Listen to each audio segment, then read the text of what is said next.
उसके ऊपर इमरान खान साहब ने लेने से इनकार किया।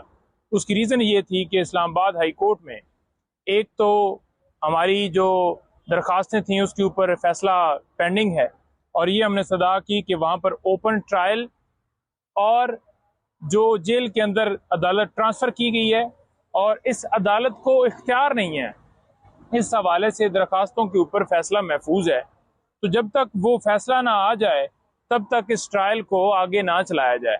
और दूसरे नंबर पर हमने ये भी इस्तदा की कि वहाँ पर ज़मानत की दरख्वास्त के ऊपर भी समाअत है आज, तो लिहाजा ट्रायल के अंदर इतनी क्या उजलत है, क्या इतनी जल्दी है। इससे पहले भी बताया गया कि तोशा खाना केस के अंदर इसी तरह हाई कोर्ट में हमारी दरख्वास्तें पेंडिंग थी और इसी तरह से उजलत और जल्दी से हुमायूं दिलावर साहब ने वो फैसला दिया था और इमरान खान साहब को सजा दी थी। और ये बात इमरान खान साहब ने भी की कि हुमायूं दिलावर साहब ने जिस तरह से जो है वो फैसला दिया वो आप सबके सामने है, तो वो दोबारा रिपीट ना किया जाए। लेकिन अदालत ने हुक्म दिया कि कॉपियां जो हैं वो तकसीम की जाएं। हमने जब इनकार किया, उन्होंने ऑर्डर के अंदर लिख दिया कि इन्होंने इनकार किया। बाद में हम जब ऑर्डर देखते हैं तो उसके अंदर लिखते हैं कि कॉपियां जो हैं वो तकसीम जो है वो हमने कर दी हैं। तो लिहाजा बात यह है कि जब हम इनकार कर चुके हैं तो ऑर्डर ऐसा क्यों किया जा रहा है। आज अदालत को हमने बताया कि 17 तारीख को ये फर्द जुर्म लगाने के लिए तारीख रख दी गई है, तो लिहाजा अदालत से इस्तदा है कि उससे पहले ये तारीख जो है मुकर्रर की जाए, क्योंकि अदालत ने आज दलाइल सुने हैं और हमारी जो दरख्वास्त थी ट्रायल को रोकने के हवाले से उसके ऊपर ये कहा है कि इसको मेन केस के साथ हम फिक्स कर देते हैं। तो मेन केस हमने यही इस्तदा की है कि 17 से पहले सुना जाए, ताकि इसके ऊपर जो है वो जो ट्रायल को रोकने के हवाले से हमारी दरख्वास्त है उसके ऊपर कार्रवाई हो सके और ट्रायल रुक सके।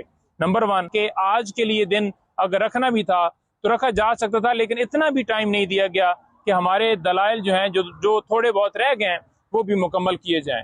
लेकिन दूसरी तरफ ये देखा जाए कि ट्रायल कोर्ट हो या कोई भी ऐसा अदालत ने फैसला इमरान खान साहब के खिलाफ करना हो तो अदालतें 4 बजों के बाद भी चलती रहती हैं, प्रोसीडिंग्स जारी रहती है। लेकिन इसमें हमने बड़ा देखा कि जो है अदालत पहले तो लेट लगती है, 2 बजे का टाइम था, और उसके बाद जब समाअत शुरू होती है तो ऐसे सवाल किए जाते हैं जिसमें जो है अदालत के अंदर जो है वो बताते बताते टाइम जो है लग जाता है और अचानक से चीफ साहब कहते हैं कि 4 हो गए।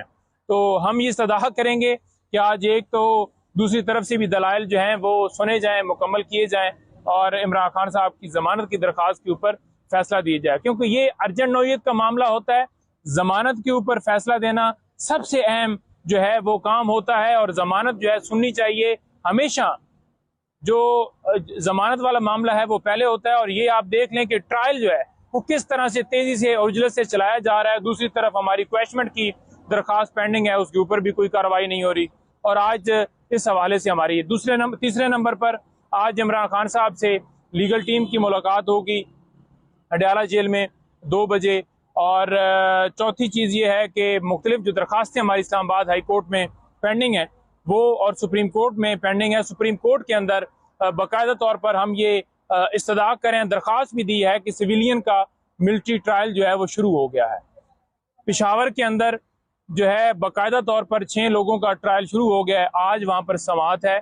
और हम ये इस्तदा करते हैं कि अटॉर्नी जनरल साहब ने बाकायदा तौर पर यकीन दहाई करवाई थी अदालत को कि जब ट्रायल शुरू किया जाएगा तो अदालत को ज़रूर बताया जाएगा।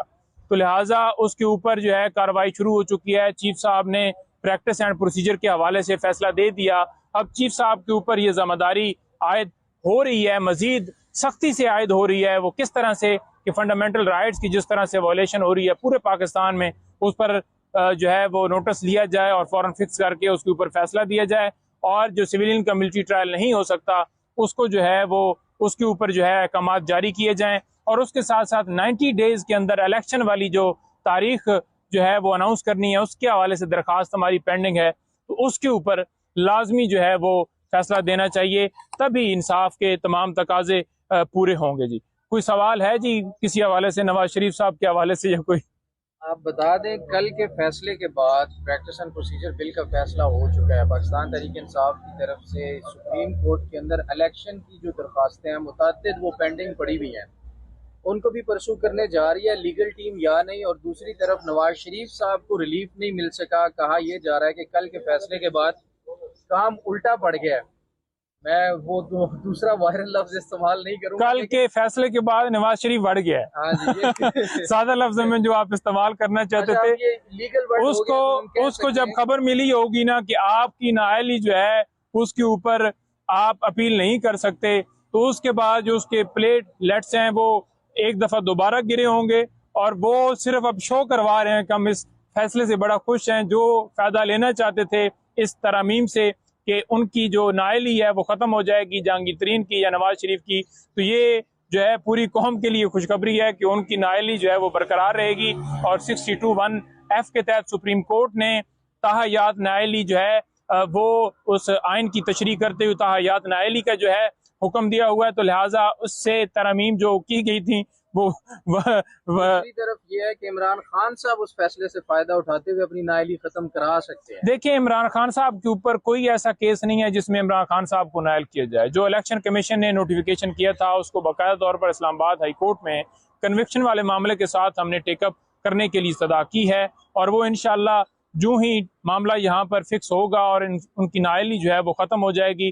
दूसरे नंबर पर जितने केसेस इमरान खान साहब के हैं तमाम में एक तो जो ज्यादातर केसेस हैं उनमें बेल कंफर्म हो चुकी हैं और बाकी जो केसेस पेंडिंग हैं उनमें खान साहब के ऊपर कोई ऐसा एलिगेशन साबित होता हुआ नजर नहीं आएगा आपको, क्योंकि कोई ऐसा जुर्म है ही नहीं, चाहे ऑफिशियल सीक्रेट एक्ट के तहत मुकदमा दर्ज हो, चाहे अलकादर ट्रस्ट हो, क्योंकि कोई पैसे या कोई इंटरेस्ट कोई भी ऐसी चीज जो है वो कोई भी शवायद नहीं जुड़ते कि जिससे इमरान खान साहब को इन तमाम जो है वो चीजों से फायदा हुआ। अच्छा,